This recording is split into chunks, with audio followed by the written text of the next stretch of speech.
Hello folks, how are you guys? So today I will be discussing on whether S&P 500 is poised for a decline or it is going to be in the bull channel for a longer period. So if you watch the moving averages, so there are two moving averages here.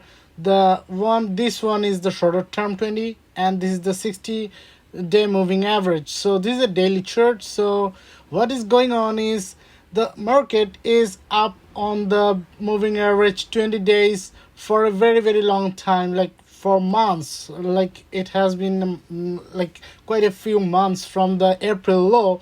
But the thing is, currently the MACD is rolling over. So you see the MACD is going to show warning signs, and also the moving averages are quite closer.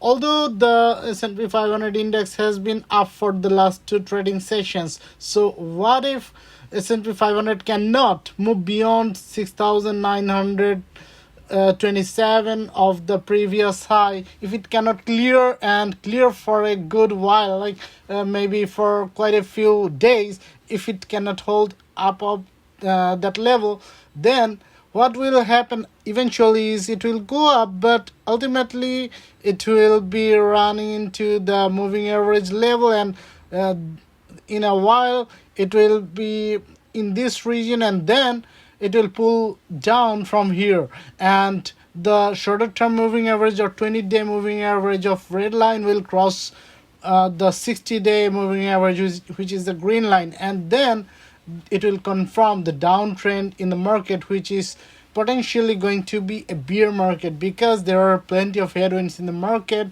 currently, such as yen carry trade unwinding is coming up, and if it happens, then it will trigger a massive sell-off. And also yield curve is telling us warning signs, because yield rate of 10-year treasury yield is starting to go above the previous highs, so it is going to be a concerning thing as well. So bond market is also showing a warning sign. So overall the situation is not so good, but it may go up. The S&P 500 index can go up for a little while, but it may eventually go down, and eventually the shorter term moving average will cross down below the 60-day, and it will confirm the downtrend.